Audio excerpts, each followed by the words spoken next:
Good afternoon. Welcome to another session of the My First Job podcast. And today we have an extremely accomplished guest, Poornima Shenoy. But before we get to her, let's just take a look at what careers are. They never are a straight line. And for most of us, trying to find our way around a career does take time. But Purma told me that she was very clear about what she wanted to achieve and where she wanted to go. So, the CEO of Hummingbird Advisors, let me welcome Purnima Shenoy. Thank you, Venu. Purnima, Such an honor to be here speaking with you. it's my pleasure, my honor as well, Purnima. It's a wonderful thing to see how your career has gone from strength to strength. And I think you, right from the beginning, you were always this very organized and highly, uh, you know, some person who always knew what had to be done. But one of the things I noticed was that most people, when they start off their companies, especially men, will talk about conquests and conquering the world. And you chose the hummingbird, which is among the smallest birds. And though you work in such a highly, technical sector, the semiconductor space. So, what's the story behind hummingbird? The credit for the name Hummingbird as well as its logo goes to my daughter Nandita. She's a Okay, millennial, and I okay, think the Hummingbird stands for flexibility and adaptability, which okay, is what one should be in business. I'm in the consulting space, and I need to understand my customers and serve their needs too, as long as we are on the right side of the law and whatever right, we do. So I think right, it's a very apt name. right.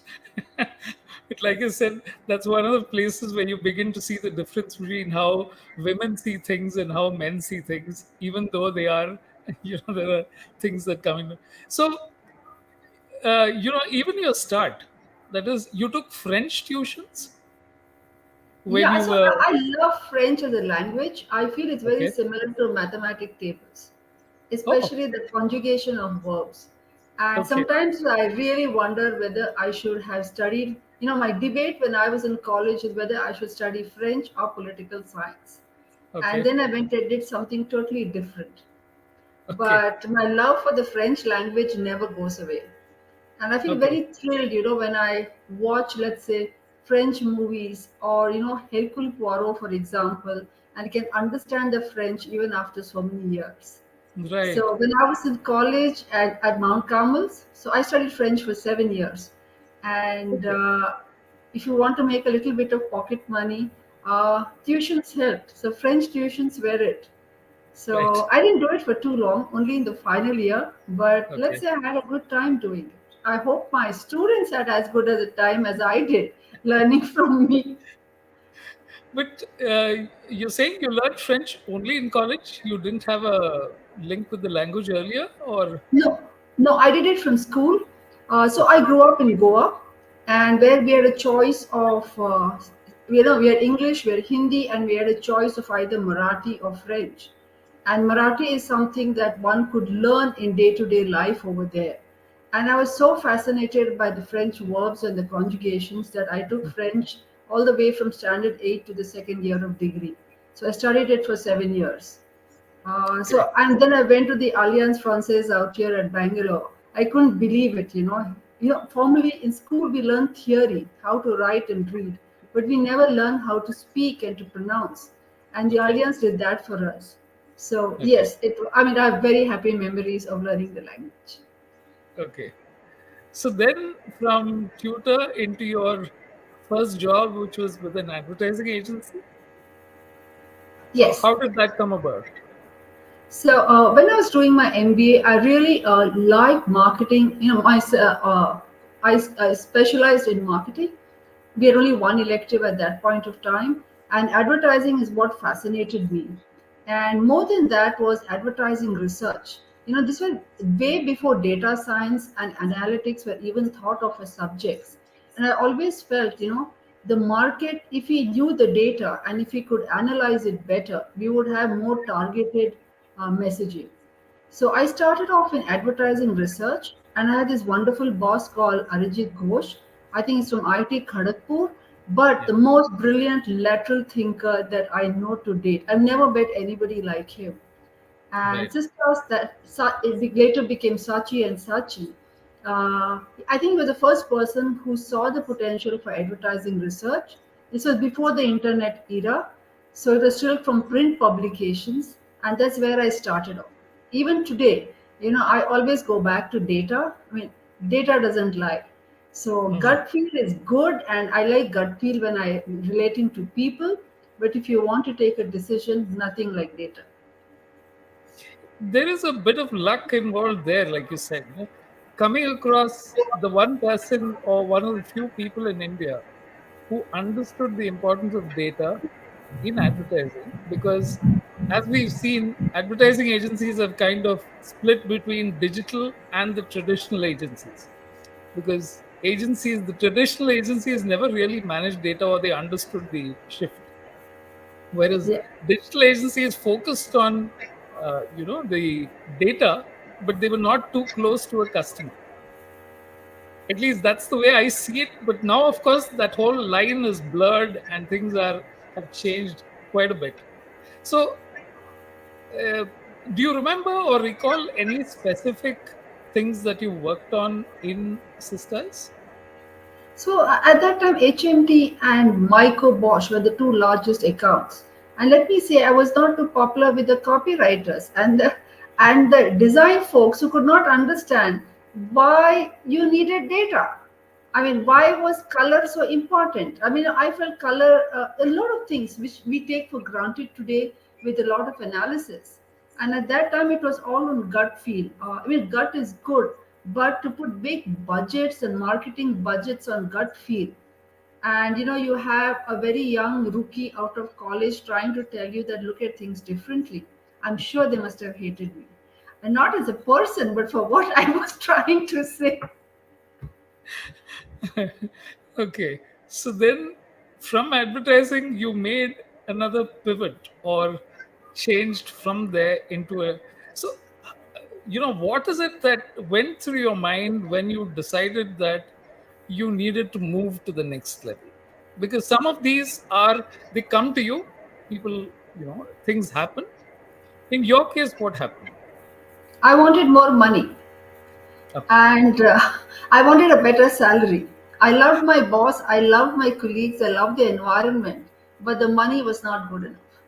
Okay. Okay, and I got my dream job in India's, what I thought was my dream job in India's leading market research firm, and Okay. which had both qualitative and quantitative research, and which Okay. for me was absolutely what we needed if we had to build strong marketing campaigns. But I had a bad boss. And I have to be eternally grateful to her because that made me an entrepreneur. I said, I cannot work under bad bosses. You join a company ultimately and you leave a manager. So I'm very grateful to her for making my life so miserable that I decided to become an entrepreneur. So between your first job and your second job, you went from a boss who was possibly one of the best you worked with to a boss who was possibly one of the worst you worked with. So you had a real comparison point between the two. Apt. I think if you have a great first boss, right, it spoils you for the rest of your life because It you does. keep measuring and you say, oh, no, even if a person comes is very good, they might measure maybe 50%, 70%. But Yeah. Yeah. I was just so spoiled with my first job and my first boss. Okay. So then you decided that you couldn't stick around, though the job was fine, the boss wasn't. So then you decided to turn entrepreneur. Yeah. Did you really think of it as being a risk at that point in time? Venu, that's a very odd question, and I find people saying, risk, reverse risk averse. I've never been scared of taking risks. whether investing in the market or doing a job or doing anything in life. Okay, maybe I should not boast, but I don't know what is fear. Okay, Okay. I mean, only if you ask me to jump into 8 feet of cold water in the pool, then that scares me. But the rest of it is about taking risks. So Okay. no, it doesn't scare me at all. It never scared me, and maybe I'm foolish, but taking risk is part of my DNA, I think. Okay. Okay. No, sometimes I wonder if that is the way people are made, because, like you said, risk averse. Some people are will take risks in areas that they might take physical risks, but not this one. Like you said, you're averse to physical, but this kind of risk you didn't see it as being a risk at all. But what are the factors that you considered? So the business that I started with a co-founder whom I got, I spoke to her and she liked what I was thinking about. Is that I was looking for a job and I realized there was no place in Bangalore. And I was based in Bangalore. I was already married at a very young age, and I didn't see myself moving out of the city. Uh, okay, and I said, if I'm looking for a job, what are the options? How do I get another job? And then I realized that there were no options in the market. All the options were in Bombay. And so I suddenly felt like someone in her 20s that here is a big opening in the market which one can take advantage of. And this was just as Infosys and Wipro were getting off the ground. And Bangalore, and then I realized that advertising or market research and FMCG companies were not growing in Bangalore, but technology was. Okay. So Okay. okay, if you had, and then I was very lucky to have Wipro as my first customer and Infosys as my second customer. Wow. Okay, You got the and big, yeah. I mean, okay, and obviously they were not as big as they were as they are today, but it was still a major leap, right? it was a great start, and I think they set such high standards for integrity and working, that when you work with the best, you don't compromise on quality at all or on your principles. So I think they were great learning grounds to have such fabulous customers as your number one and number two. So I think we started off at the right time by sheer accident, but in the first year, the Kuwait. I mean, I think around that time there was some Kuwait war, and it affected us. But when you're, I think any entrepreneur, resilience is, I think, and for women especially, resilience is also part of our DNA. You don't give up, Yeah, but I think also people should know when to give up. But right. at that time, we didn't know about giving up. We just persevered. And we did that business for 10 years, and we finally exited when a venture fund bought my partner and me out. Okay. Okay. What kind of recruitments did you make? So we focused increasingly, we did a lot of what you would call in parlance as headhunting assignments, Hmm. and some key, and it feels very good when you see some of those people who were hired as VPs or as part of senior management went on to become CEOs of those companies.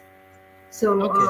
okay, so it was never about bulk recruitment or this numbers. It was always quality over quantity, Okay. and we always made sure we had a premium pricing. Okay. So never competed on price. Okay. But this was your first entrepreneurship, first company that you joined. Did you have any previous experience in recruitment? Nothing, zero. Wow. So you figured that you would be able to identify the right talent and deliver, Yeah, and figured out how to do it while you were doing it. everything is about selling Venu. Whatever you do in life, whether you're running a company or you are offering, everything is about selling. And I Right. think sales is the skill that we should, two things we need to have in school and at college level: sales and how to read business reports. I mean, know how to do business planning, balance sheets, profit and loss. If people are equipped with these three things right from the school level, there is so much more we can do, and so much more I think women can do. Sales is a great word. People think, oh, I don't want to be a salesperson, but I think sales is at the core of it all. And if you can sell, you can do anything. And sell with content. I don't mean loose selling. I mean serious selling. Understand what you're selling and have faith in what you're selling, and you will work. It will work out.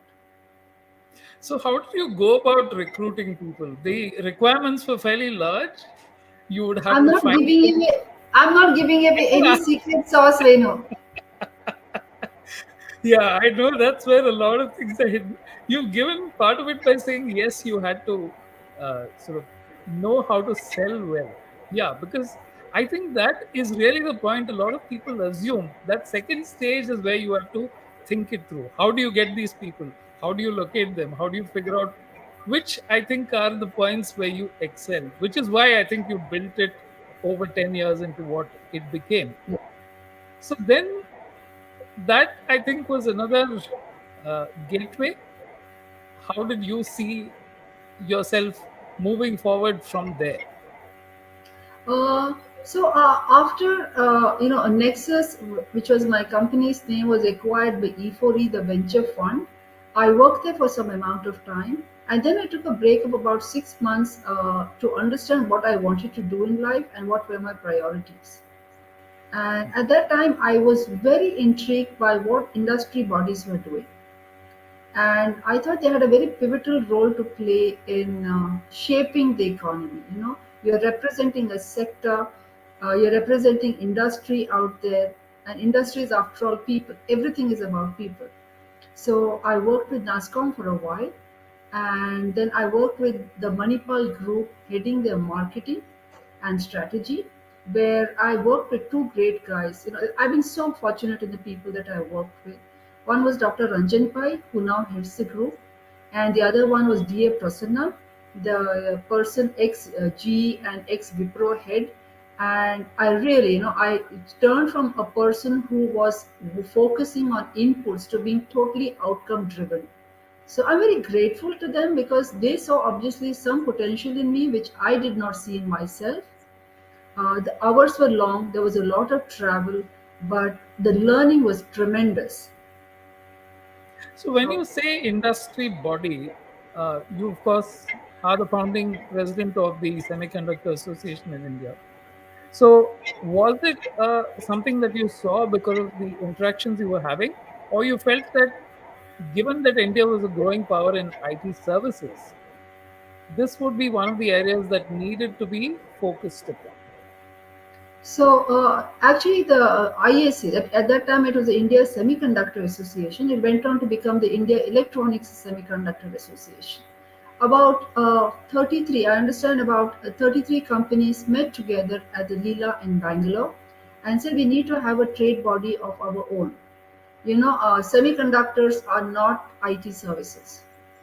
Hmm. Okay, Right. and so they decided to set up this trade body called ISA, and I think they spoke to 11 people globally. They wanted to hire a president to head it, and finally they found this woman in the backyard. And I said, no, I don't like this title of president. It's too fancy. Give me a little more down to earth title.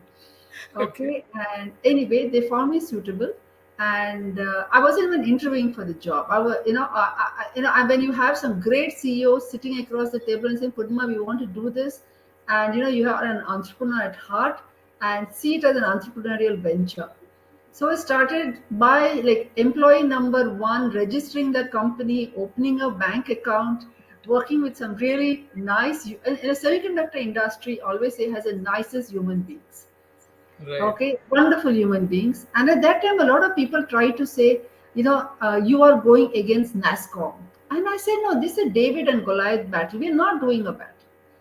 Everything is about people, like I said. Semiconductor industry people cannot be hired by IT services. IT services people cannot be hired by semiconductor companies. So there lies the differentiation. It's not a competition, it's different spaces. Yeah. It's like saying civil engineers and architects are the same. Semiconductor is the civil engineer and IT services are the architects.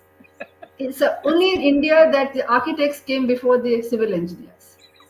I So, think I think I get an idea of how you're convincing people in high places as to how to simplify things, because obviously And were you often the only one of the few women in that room when you started off? Yeah, actually, I'm still used to being maybe one of two women, unless it's like Thai women, which is a women's forum, or a spy for her, whom I believe in and which I want to see growth, where I see a lot of women. But a lot of the places and a lot of the meetings still today, very rarely will I see a second woman in the room. And if I see her there, she's usually a chartered accountant. And I'm very thrilled that so many young girls are turning to the CA exam and passing it. So, in one of the groups that I work in, and one of the team members, she's a 23-year-old CA. I'm so impressed because she's going to have such a tremendous growth path. Right. So I think these are two completely different challenges, right? The first thing is that you have to set up the foundation. When you're saying that you're setting up something for the India Semiconductor Association, like you said, you start off from the point where you have to open a bank account, then figure out how is this thing actually going to come into being. Because in a lot of these cases, you have a policy, you have an objective, but each and every point has to be navigated. Yeah. And like you said, you won't be given a quota by anyone else who thinks you're competition. So at times it is having to overcome the misconceptions that people have. And semiconductors are an expensive business, right? Setting up a facility can be very, very expensive. See, I think we should differentiate between design and manufacturing. Okay. So India's intrinsic strength lies in design. Manufacture, you don't need a dramatic policy change for Okay. the design industry. What could help is more up-to-date curriculum in the colleges. But design by itself will grow. And I always say, India has its pockets in Bangalore, Noida, and Hyderabad, and up to an extent in Pune. These are Okay. our hubs. And when we speak of the numbers of chip designers in India, the world gets very excited. But if I were to speak with these numbers to, let's say, uh, folks who compare it with IT services, they don't get excited. Okay, because the numbers are so different. And I used to always say one chip designer creates jobs for 10 embedded software engineers, who in Right. turn create jobs for 100 software engineers. So Right. it is actually the chip designer is the seed from which the tree grows. Right. Right. Okay, so we're very strong in design, and I think Bangalore from the white. If I were to use a Bangalore example, the Whitefield Sarjapur Road HSR layout is at the heart of the world's semicon chip design industry. Wow. And why do you think this happened? Is it because TI set up, was it TI? I'm not, Texas Instruments started long ago. Is that one of the early influences? Why do you think India got good at chip design? See, one of the things that I'll come back to Bangalore's history. We have to see that the defense. So, long ago, apparently there was a study where I don't know. This is hearsay, where they said if the missiles were to come from Pakistan, they would not reach Bangalore. Okay. Okay, this is some geographical study. So Okay. some study which I've read about. So they set up the defense labs and the air like HAL, DRDO. All of these labs were set up in Bangalore. So you had a very strong engineering community out here, and people who went to work and came back and were engineers and very true to their profession. Today, a lot of engineers also do other things, but at that time they were doing hardcore engineering. So there was this culture in Bangalore, and then TI set up its center in 1987. And I think it's a fabulous company, and so many people have come from there, entrepreneurs in this space especially. So from there, if one, let's say, if the queen bee comes, the others will follow. But this a lot of the following help happened, I think, after 2006. And I remember in 2005, 2006, my continuously pitching to so many US design companies who wanted to know why they should come to India and where they should come. So I remember non-stop selling why India should be a destination for them. So I Okay. think ISA as a trade body has done extremely well in attracting investments and design companies to India. Okay. Okay. I'm wondering if, personally, whether your experience in recruitment and understanding what were the skill sets required for the companies that were growing shaped your understanding of where the market itself is going, or what exactly is happening, or was this all that you had to literally ferret out from multiple interactions and research and all of these things? See, a lot of it is also swimming with the tide and swimming to save. I just take an example from ISA. So when I looked at it first, it was a deep tech sector which used to get buried on the tech pages of the Times of India, and where nobody read it. Okay, I mean today Times has made the tech page very interesting by featuring technology leaders, but it wasn't so some years ago. So my first goal was I want to move semiconductors to the business pages of the Economic Times. Okay. More people, and I gave myself 18 months to do it, and we did it in 11. Wow. And when we released research reports on the sector, it used to come on the front page of the Hindu Business Line. So it suddenly became core. And I think that's what the difference is. It's not about being submerged and surviving, but getting your head and shoulders out of the water and showing that you exist very strongly. Yeah, and what I'm seeing here is that you just waded into the deepest of waters without really, at no point have I seen you during this entire stretch when we've been talking about saying that this is not something a woman does, or this is not something because typically I think a lot of women would be very conscious of their professional borders, in the sense they think that I want a job that does this, but you never put any of those limits on yourself. I never saw a career as a job, Venu. Okay. Okay, so you have to see my mother was a mathematician. God bless her soul, and she worked in Southern Railway before I was born. My sister is a PhD in electronics, and I come from a family where there are so many teachers. We're never limited by gender. So gender, and we were never brought up that girls can't do something. So it doesn't even enter any part of my brain that women should have and can have limitations. Yeah. No, but I'm saying typically some of the families that seems to be one of the things, especially if it's a boy and girl, brother and sister. It's like, okay, but like you said, that there are so many things which have come together, and I can see that every single one of these has added to your ability to see things in a way that you saw what was required. For example, getting into the insight that you should get on to the business pages, that you come into the first thing because you understood that those are the things which will actually make a difference as far as you went. So how did things move forward from there? What were the next set of things that you got done at the Semiconductor Association? So at ISA, I think the first things we did was, public policy. We got six policy level out at the center and at the state level. Also got a lot of research report and data, and got something like nearly 200 companies to participate. Okay. And when I saw it was on such a good keel, finally I'm an entrepreneur at heart.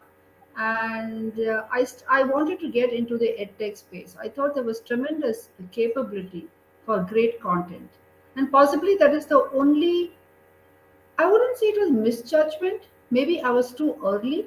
So after I left ISA to be an entrepreneur, I raised money too. But I made one serious mistake, and I tell this to every entrepreneur today. Even if you're working with the India market, look at it for numbers, not for revenues. So Can you repeat that?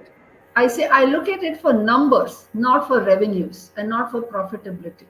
Okay. Okay. Okay. So even when I did my first business, Nexus, we earned very well in dollars too, and that keeps you afloat. If the conversion is so good. But here I was working on the India market with Indian customers who do not pay their vendors in time. And The whole thing was getting messier and messier in working capital, and I used to have so many sleeps. So I've been there as an entrepreneur through a very good business and through a business where I could not sleep in the night because I was worried whether the bills are going to get paid. How many FDs am I going to break to pay salaries? Because as the leader of an organization, your first responsibility is to pay your employees on time. These are the Right. people who have left what they're doing to have faith in you. And you know that. You've been there and you go through it. And if you can't pay people, how will they have faith in you? And how will you have faith in yourself? So Right. I would say that was a really traumatic period of my time when customers who have raised money, who had money in the bank, tortured their vendors by not paying them. Okay. Okay, so I was very happy when we became a part. Latitude became a part of Moneypark Technologies. My team continues to work there. This was in 2017, 2018, and I'm very happy that the business they acquired, the people they acquired are still working there. Okay. Okay, Okay. okay, but I moved on because I cannot see myself fitting into a very large organization where I have to clock in at 9 o'clock and clock out at a particular time. Okay, and I mean I think Gautam Pai out there has a lot of vision and he's a great guy, and I'm very happy that my company could become a part of his company. But I was very relieved because the tension of paying monthly salaries, that was my biggest problem. And even today when I work with entrepreneurs, I say, I know what you're going through, I know what is going to kill you, and we start dealing with it from day one, not on the 29th day of the month. Right. Right. No, these are massive lessons because I think these are the things a lot of people think that getting into a business is customers will come. They don't come. No, it's not about customers. It's about customers paying you on time. It's not about getting business. It's about getting paid in time. Yeah, yeah, that's I think another one of the attendant issues of all. But why do you think that happens? Is that peculiar to India? Because you have looked at other markets, and do you have any this thing on why is it that we seem to be employers seem to be built that way, or is that just a aberration? I have not found it to be an exception for me or any other entrepreneurs. I think Indian businesses need to be kinder to the SMEs and pay them on time. If you push an SME and don't pay them their monies on time, salaries of a lot of people suffer. Okay, and there's a limitation to how much the banks may talk. Today, I think Mr. Modi has done a tremendous difference by pushing for SMEs, but it was not some years ago. You went to the banks and they behaved horrendously. Okay, Okay. you had to give collateral, you had to give your FTs to get any kind of OD facility from them. And so I think, I have never found any overseas customer delaying on payment even once in my entire life. Well, Okay, and this is nothing unique to me. You speak to anybody and they will not tell you anything different. And people yeah. who are in the B2B space. I mean, I have done hardly anything in the B2C space. Right. No, it's Yeah, a like you said, it's one of those things where you're holding so many threads together and yeah. try to move things forward that even if one thread slips or it gets cut somewhere in between, there are consequences that ripple right across the system. So it's a yeah. So I mean, first of all, getting into an area that is, like you said, not too many women in the field in the first place, then understanding what needs to be done, and then going to the source of the problem and then saying, okay, it needs to be tackled at that point. Okay, so you set up the Semiconductor Association and then decided that you didn't want to be part of something. But why is that? You thought that you like the largeness of the idea, but not the sort of management of very large companies because they come with their own set of dynamics. I don't have any problem with large companies at all, Venu. I just decided to go back and start my own company and be an entrepreneur again. I have absolutely no issue with large companies. Okay. They are the oxygen on which a lot of companies survive. I just think I started an edtech company a little too early. Mm. There's a matter of timing. When I started Nexus, the timing was right. When I started Latitude, the timing was wrong. So, and I exited in 2017, 2018. But in 2020, when COVID struck, the amount of people who called me up said, Purnima, are you still running Latitude? We want to buy it out. We want to work with you. I said, guys, you all are 3 years too late. Okay. Okay, but I was glad I exited at an honorable exit. I did not, I did not let anybody who had worked with me suffer. Everybody got their money. It was a very amicable moving on. So my Okay. conscience is clear. I feel happy. I would have been happier if I had made money from it, but at least I did not have losses from it. Right. Right. Sometimes those are the best points of whatever that you have done. So when you said Latitude was a little early, was it in terms of the market or your setting up? Was it a question of timing? I think it was a matter of timing. If I had started off 2 years later, it should have been great. But what happens is when you start a little too early, and like I say, you're planting seeds in a dry field. It you are there's no water for it, and but 2 years go by, and then you start getting impatient and start getting a little weary.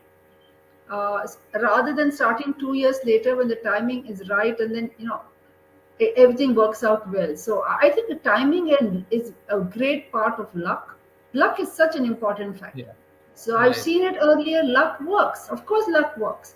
But Right. bad luck also works. It pushes you in the wrong direction.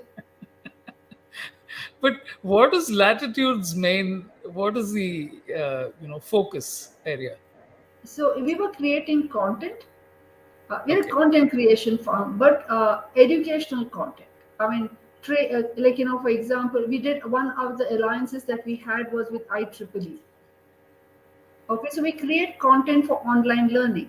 Now, online learning is like so easily accepted today, but in 2011, people were still struggling with this concept of online learning. Yes.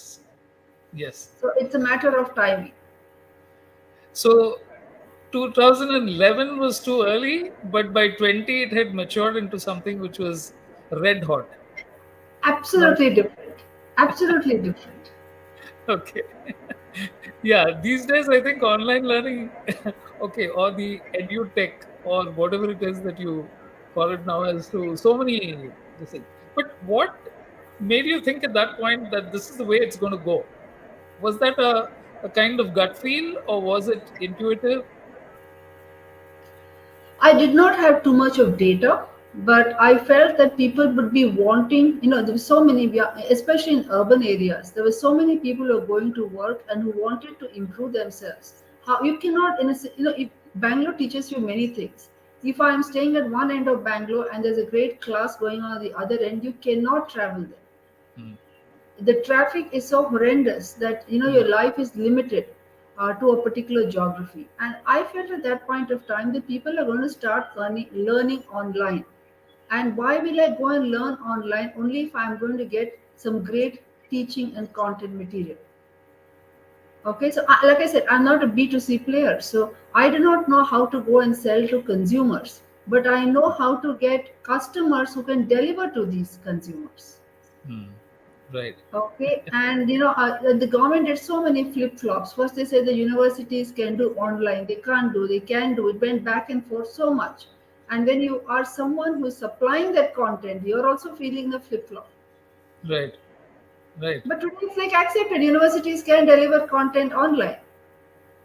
Yeah, But that's true. I just thought, that they are going to do it, and I thought they would do it much faster than the pace at which they worked. Okay. But generating content was never a problem. It wasn't It an was issue. This is a wonderful city. Bangalore is a fantastic city with great people. Okay, there is nothing in terms of knowledge that you cannot get from the people. There's every kind of skill. So if I want to do in a particular area, you have great content creators and specialists. Yeah. And these are essentially, they're not, okay, they become mainstream over time. But when some of these things start out, there are only a few people who really understand where it's going and how to actually get all of these things in place. And in terms of online learning, do you think that it'll ever prove to be any kind of competition to colleges and schools, and or do you think that the two are kind of parallel tracks? Maybe there are some things which you can learn better online, or it's more of filling some of the gaps rather than understanding the basics. See, I think students need to be in college to learn social skills. You need peers, you need friends, you need that warmth, you need society. That cannot be replaced at all. And we have all seen that how burnt out we got out with Zoom in Mm. 2021, 22. Yeah. And students also were very, very weary with it. Right. But I think a lot of labs, for example, cannot be replaced. Something Mm. physical which has to be done. Okay, it's some things like design. People do work projects in groups. That Mm. cannot be replaced. But so much of learning. For example, I did there's an exam to be an independent director on the boards. I did that exam 100%. I studied for that exam 100% online content. Okay, it was all there. I had the time because I was not commuting and I was not traveling anywhere. I just sat and learned. It was all there. It was so easy. Okay. Okay, so those things can be done. I don't need company to do that kind of learning. But if I had a project, I would have been happier sitting with three people across the table and doing it. So Yeah. everything has its pluses and minuses, but nothing can replace human interaction. Yeah. But how do you manage all that? You run your company and then you're on the boards of several companies now. How did that come to be? So serendipity. I have no words for this. So uh, uh, I was first on the board of a public limited semiconductor company, Okay. and alongside that, I'm right now on the board of two companies whose managements are very solid. One is Dixon Electronics, and the other one is the NSE IT, which is a subsidiary of the National Stock Exchange. And great management, since there are a lot of transparency, lot of corporate governance, and the other independent other directors on the board are people whom I also learn from, and there's a lot of mutual respect. So every year I get about four requests to be on the boards of companies, and I am lucky. I have friends whom I can sound off and say should I go ahead or not go ahead. So it's Okay. not about being on a board and being on committees. Like I sit on the nomination and remuneration committee. I sit on the audit committee. This requires Okay. a lot of reading and knowledge, and you have to be so neutral but have an impact. It takes a lot of time. So I admire people who sit on five, six, seven boards, and I said, "Wow, you guys! I don't know how you do it, but two boards is a lot of work that goes into it." Okay. So the exam that you did, which you qualified, you said the online. What exactly do you they? Is it a process of how do you manage governance, or how is it that you provide inputs? What does that course cover? This is from the Ministry of Corporate Affairs under the Okay. Ministry of Finance, Government of India. The Government of India has mandated that independent directors should have passed this exam. Okay. And I was already sitting on boards, and somebody just told me, you have time now due to COVID, because you're not traveling, you're not going anywhere, and suddenly you have 3 hours easily at your disposal all day. So the content is great. I'm not saying it's delivered superbly, but it's online content. It teaches you so much. These are laws, corporate laws, finance, all of it that you need to understand.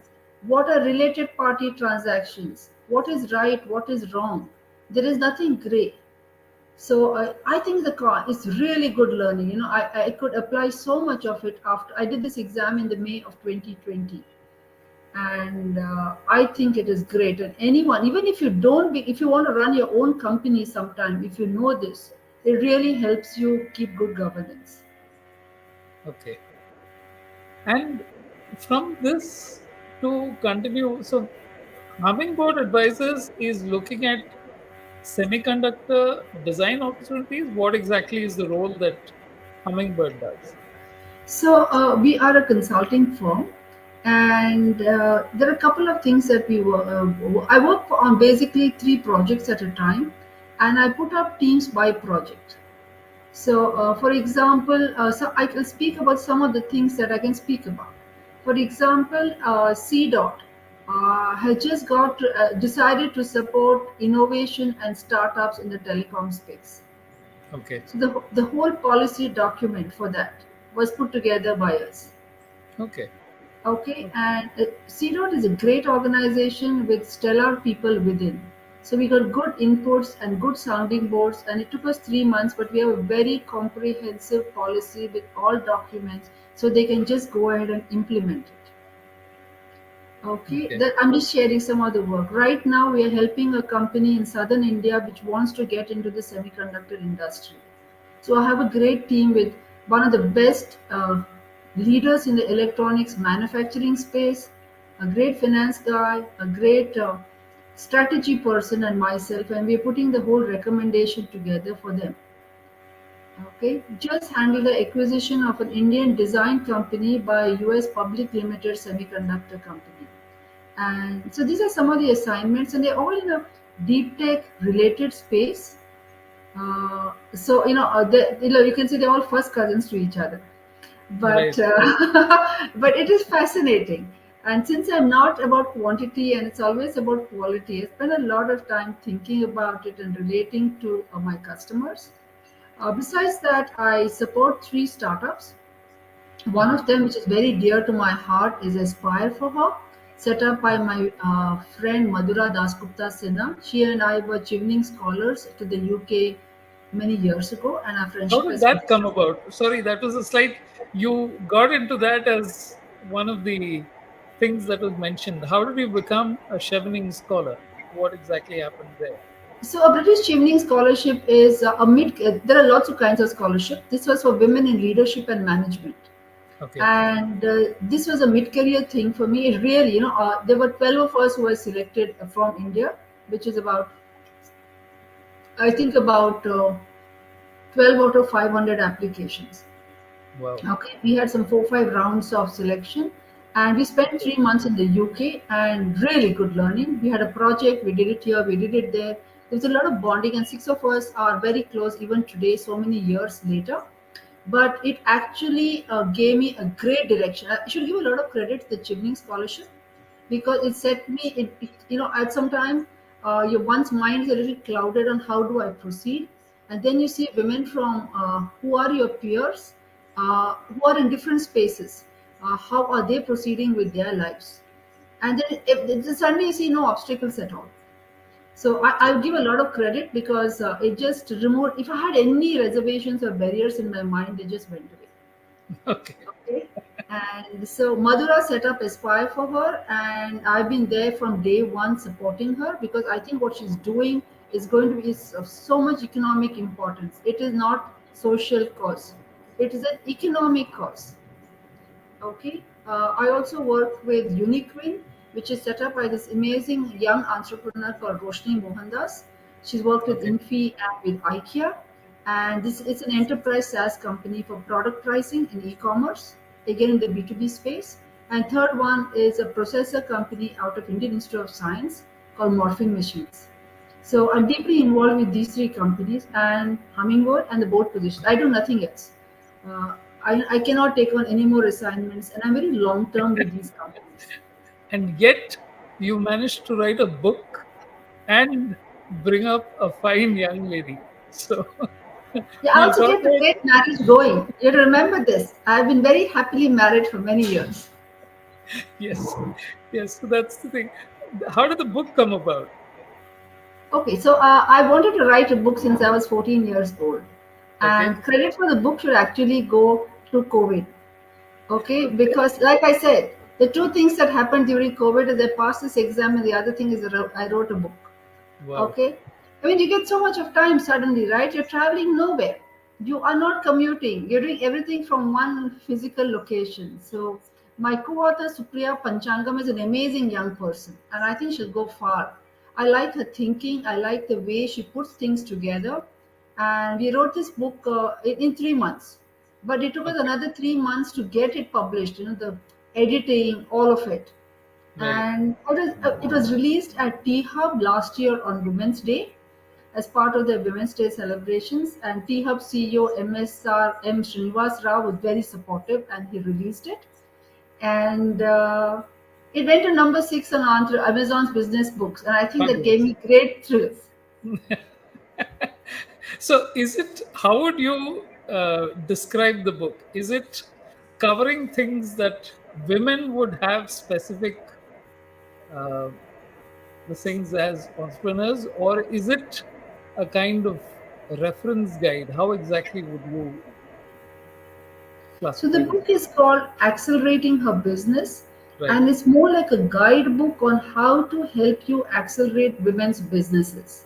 So you could be an accelerator, you could be a corporate, you could be a university, and how can you help women who are entrepreneurs?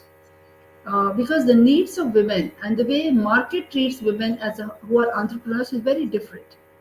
So how do you help these businesses to grow and make this program successful? So I would say it's a guidebook. It's a good guidebook. I would say a very good guidebook.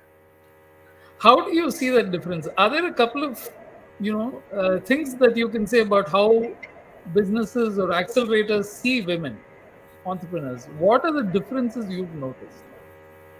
I think women need to have more confidence in themselves. I keep saying this. Okay, most women, and I find even as entrepreneurs, they always begin with an apology. Okay. Okay, women are most apologetic about what they do. A lot of women, and I say that is not necessary. Everybody has the same flaws. They're just different degrees of it. But how to raise money? Right. Okay, a lot of women I find them saying, "I don't know how to raise money. I don't know how to manage money," and they will give it to a husband or brother whose knowledge is same or less. Okay. Okay, so and this is not, I mean, I'm so surprised by this, but small businesses. So, if women were to learn, selling and how to manage their money and how to have more confidence in themselves, they're already doing well. They can go so much more further. I really believe in this. Okay. Okay. No, and I think it's very clearly by focusing it, accelerating her business rather than saying accelerating a business. You Yes. made it very clearly about saying that women need a different kind of approach, and given the current social situation, everything else that is there. Okay, so how has it been bringing up a young lady in the middle? I mean, as a parent, what has been your experience? I think today's kids are so smart. My daughter is a millennial and I'm learning from her. Her maturity in her 20s, I wish I had it. Okay, amazing. Today's generation is so smart. Okay, and I'm like, blown by the way they analyze situations. They understand, where how hard to work. They work incredibly hard. They use social pressures. For example, you have so many social media, but knowing what is a full stop, what is a comma, how do you balance your personal life and your work life?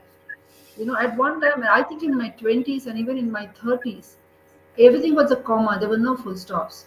Okay, one merged into the other. But today, I think very, very smart. They work so hard, but they know also how to have balanced life. So I think I'm very lucky to have a daughter. She's my great sounding board.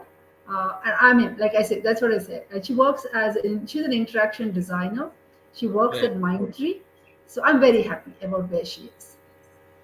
And that is so fulfilling because I think you're saying, yes, I'm not taking anything away from kids today who are very smart. But looking back at what you have done when you started to where women are seen today, like you said, you were probably the only woman in the room, and it was having to go up against men who traditionally believed that they should be, you know, um managing things, whether it was at home or at the office. So, yes, your background prepared you, your family background prepared you for never seeing those limits. But I think it's a different kind of strength to be able to take on an, an established norm and then say that, no, but I will succeed, I will make the changes, because getting people to accept these changes is, I think, 60% of the problem. I don't know, Venu. I mean, all my mentors have been amazing men. Yes. You know, All That of is them, the strange part. 100%. Men who have had faith and never treated me with any concession because I was a woman. Right, Neither did they give me software targets. right, Neither did I need to have shoulders to cry on. I think amazing mentors, like 100% men, great women as friends, because you need friends and family. So great, even men being friends and mentors have played an important part in my life. My husband has been amazingly supportive. So I mean, I right, should not take away from that. At home, when you get support, then you realize there are no blocks. So right. yes, I wish that credit should be there. Also, I think in places like Bombay, where banking and FMCG has a lot of women, there will be far more women in the room. But being here in, let's say, a hard deep tech space, the number of women earlier were lesser. But I'm happy. Hopefully, there will be more women and not lesser women. The pressure is really at the middle management. No, mentoring is one part. The second part is how do you balance your family and your work life, which is a problem. There's nothing called balancing. It's how do you manage. There's no balance. Men also, women also. There is no balance. It's just how do Yeah, you manage it is the word. right. Now, are you seeing a difference from the time that you got in versus today? Are you seeing, uh, based on, since you're working on Aspire for Her, what kind of changes are you seeing in the women you interact with today? I think today's girls are fabulous. Like I said, they do not see any limits for themselves. Okay, It is, because I'm a girl, I can't do it, or will I be able to do it, is never a question for them. okay. I think India's future is in great hands when I see the girls today. It's not that the boys are not great, but since you're asking me about girls, I'm so impressed with this. Yeah, because I'm saying that's the other part. You have a special interest in them, and your work is also does involve. So the three startups which you're involved with, are they all helmed by women? It's very surprising. Okay, this is by sheer coincidence that Uh, the co-founders or founders of all three startups is a woman. okay. No, that's a great place to be in also, because I think as you see a company slowly grow and then move into a different league, and having to contend, like you said, there are always going to be difficult aspects of growing a business. Either it's the environment, or the policy is not right, or something else is not okay. Having to contend, like you said, um, the biggest thing about a woman is the resilience that she has got both within the family and outside. So, what is it that you would like to uh, tell young women who lack the confidence or who are unsure of themselves? Just hang in there. This too shall pass. As simple as that. Yeah. No, it's been,